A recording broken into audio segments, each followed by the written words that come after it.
तो इस वक्त आप देख रहे हैं वॉइस ऑफ इंडिया टीवी में आपके साथ में हम बात करते हैं देश के मौसम की जानकारी के बारे में। देश में लगातार मौसम का मिजाज बदल रहा है। इस मानसून समय से पहले कई राज्यों में दस्तक ले चुका है।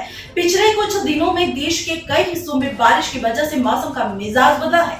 मौसम विभाग के अनुमान के मुताबिक अगले कुछ दिनों में दिल्ली, यूपी, बिहार, झारखंड के कई हिस्सों में बारिश हो सकती है।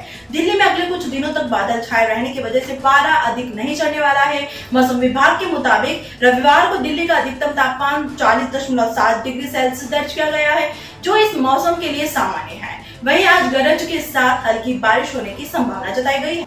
दक्षिणी पश्चिम मानसून रविवार को केरल पहुंच गया है और इसी के साथ भारत के किसान आधारित अर्थव्यवस्था के लिए महत्वपूर्ण वर्षा ऋतु की शुरुआत हो गई है। वहीं मौसम विभाग ने उत्तर प्रदेश के 24 जिलों में अलर्ट जारी किया है। उत्तर प्रदेश की राजधानी लखनऊ में आज बादल छाए रह सकते हैं। वहीं केरल में अगले 5 दिनों तक आंधी तूफान की आशंका जताई गई है।